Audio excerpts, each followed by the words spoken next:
Chicago's been playing good and been struggling. I thought we were talking about the Patriots. Go ahead. You ever talk about basketball? Nah. Chandler Jones, that's lost. I know, right? I just see the growth. I think the growth with the coaching staff, the growth with the players, the team we have. Last year, you kind of look back on last year. It was expected. I don't think we had a bad year. It's kind of confusing, but at the same point, you bring in a new coach, new system, a college coach that comes into the NBA. That's tough enough as it is. Now you're trying to figure out 15 different personalities, trying to get everybody to buy into your system and get on the same page. And then you got players that's coming in, you throw them together, trying to learn a new coach system, trying to learn a new system, period, as far as your teammates and chemistry. So it was a process in the making. I think this year has proven that, it's a lot different. We know what to expect from coach. He knows what to expect from different types of players.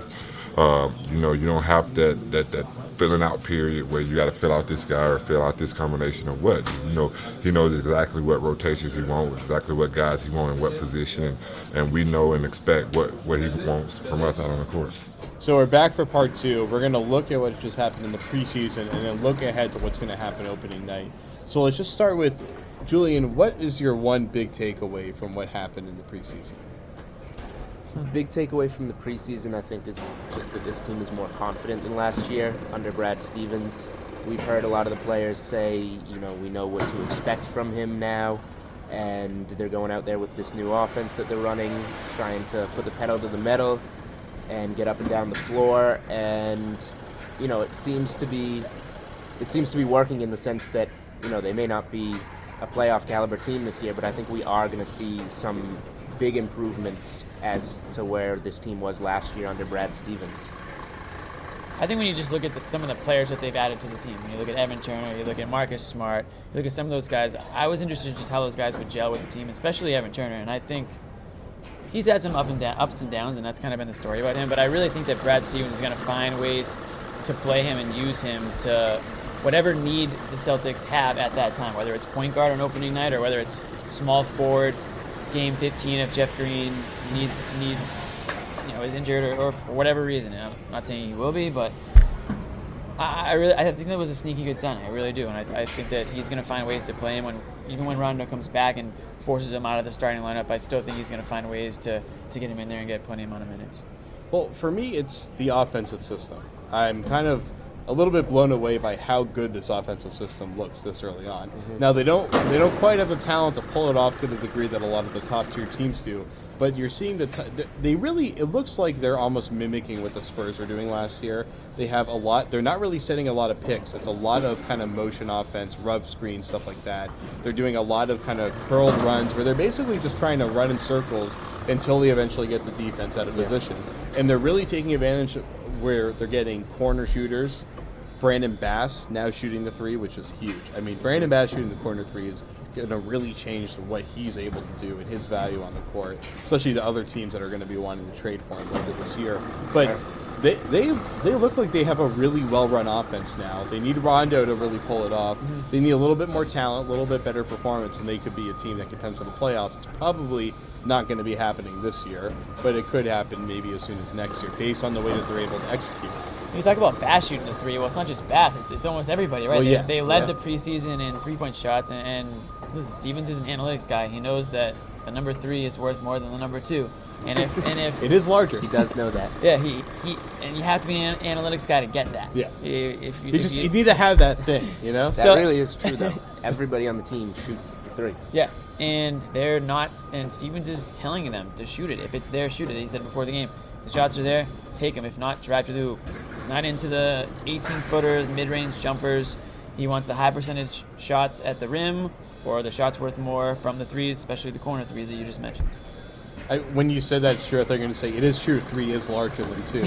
It's like, yeah, I do know that, too. Yeah.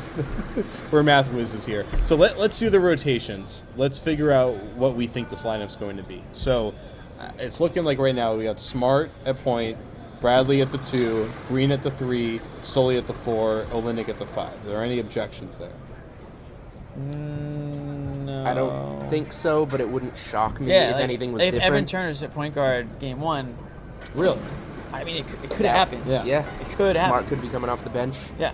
Rondo could be playing game 1. Then what happens? Well, that's the thing. That's If true. Rondo comes Yeah. in, it's a completely different thing. Now, the bench is another story. I mean, you've got guys like Bass who are going to be looking for some playing time. And you get the guy that I think is going to be most looking for playing time, Gerald Wallace. And as we know, he's not a guy that's just going to sit there quietly and just sort of take a non-role. And I think he cracks the rotation towards the end. I'm interested to see how he reacts to that on the court and off the court, and see how he might be okay with it to start because his knee's not completely. I don't think he's completely confident in his. He even knees. said that tonight. Yeah. Okay, then.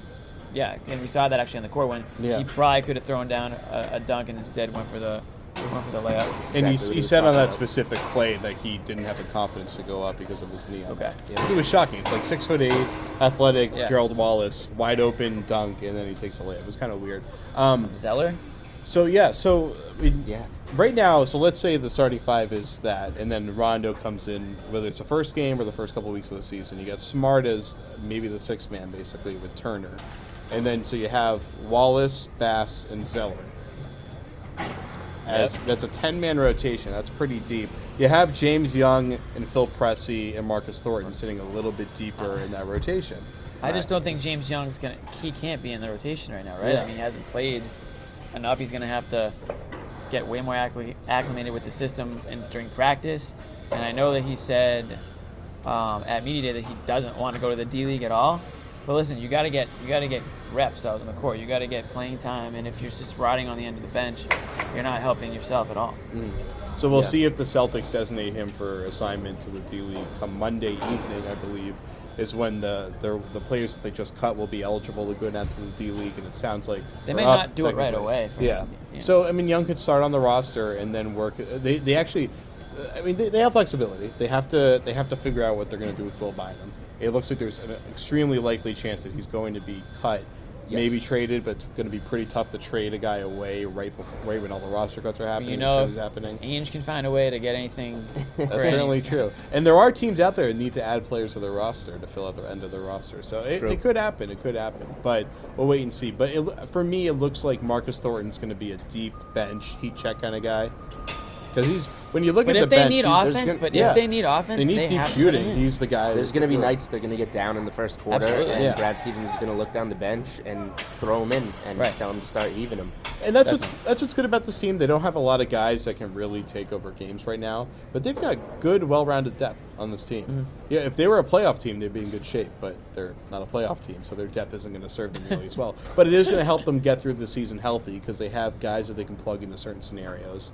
They have guys that can fill in if there's ever an injury. I mean, they have the roster they need to be able to get through the year soundly. Probably won't be as ugly as it was last year, but we're not going to be seeing them going on 7-game winning streaks. I think that much this year. Vegas has him at 26.5 games. I think I would take the over. Yeah. I'm thinking low 30s. I think I predicted 29 wins in my preseason ESPN ranking, so we'll see. But They were 27 last year. Correct? yeah, so I think not a 25 last huge. year. 25. Yeah. You're right. 25. So not a huge improvement, but we'll see. But it's been a fun preseason, Yeah. and 5-3. we've only had 2 games in the Garden, so we haven't seen you guys a ton. But we're going to see you a lot this year. So show us some love, like everything.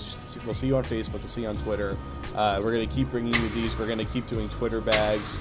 We even got a poster for it now, so whenever we do a Twitter bag, we'll tweet out the poster and everything. But it's going to be fun, and we're going to talk to you a lot this year. So for Julian, for Jimmy, I'm Jared. Music brought to you by Teddy Roxman and Sweatbox. We're out of here. Celtics win 186. It's the end of the preseason and the end of the Garden Report on Celtics Blog and CLNS Radio.